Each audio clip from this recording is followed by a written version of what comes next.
You did it for America, Bill.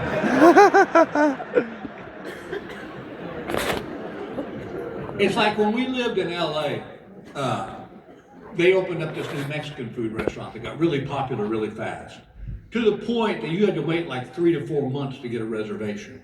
And Gail was hammering me about going to this new restaurant. And I thought, all right, I'm gonna surprise her for our anniversary. I got us dinner reservations. Well, sure enough, the week of our anniversary shows up and her sister's daughter has a baby. And she goes, I wanna go see the baby. We'll celebrate our anniversary when I get back. I'm like, yeah, but I got us reserved. So I drop her off at Los Angeles Airport. I'm driving back to my house and I'm like, you know what? I don't wanna wait another 3 months to go to this Mexican food restaurant. So I called my buddy Jerry. And I said, Jerry, you want to go to that new Mexican food restaurant? He goes, yeah, man, I've been trying to get reservations, but I can't get in there. I go, well, I got 2. He said, let's go. I said, we got there, we had the time of our lives. We drank great Mexican beers, we had Mexican food that was off the charts, and we cut up like we was back in college. Well, dinner kind of started to wind down. I noticed a manager and a string of waiters was walking right towards our table. And I'm like, oh, no.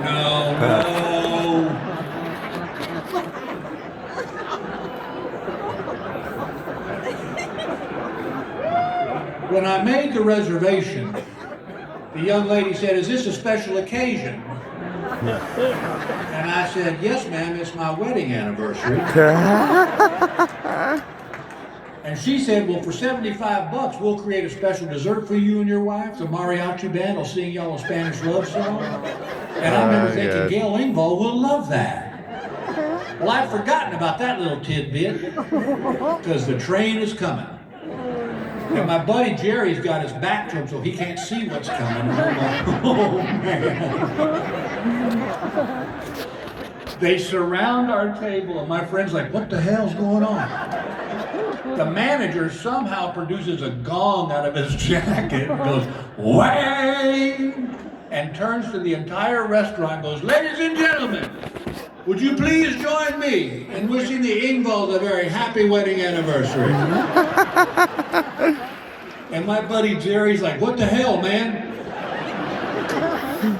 They light the candles, there's those spark balloons start shooting off, the mariachi band singing a Spanish love song. And this is in LA where 2 men openly confessing their love for each other and celebrated. The entire restaurant gave us a standing ovation. The good news is the dessert was amazing. The bad news is Jerry broke up with me. Yeah, he won't walk our streets, he may now.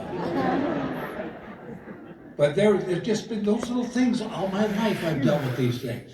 It's like one night Gail went out with her girlfriends and they went to one of these lady parties, you know, where they sell like lingerie and stuff. Well, by the time she got home, I was in bed watching TV. And she walked in, I said, hey, how'd the party go? She goes, it was great. Me and my friends had a blast. I go, well, good. I'm glad you went. She goes, I bet you will be.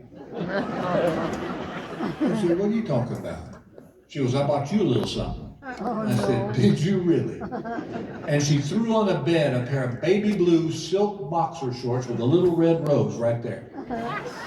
And I said, have you lost your mind?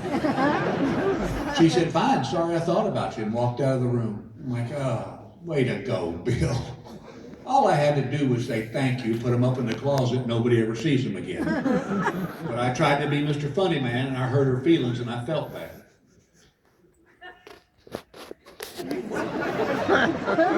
I put them on. Sorry about the visual.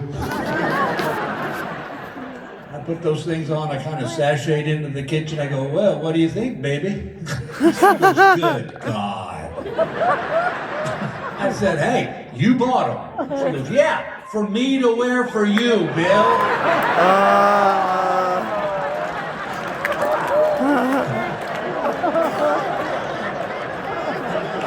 Whoops. Let's just say the words hanging out didn't quite cover it.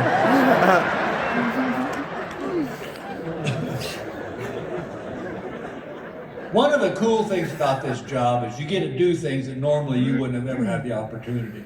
And one of these happened about 10 years ago. I was doing a show in Las Vegas, And unbeknownst to me, in the audience was some United States Air Force Thunderbird pilots. And they sent a note back after the show saying, hey, we really enjoyed the show. If you want to come and have some beers with us, we're hanging out in the lounge. Like, well, drinking beer with fighter pilots? Yeah, I'm in. So I go out and I start drinking beers with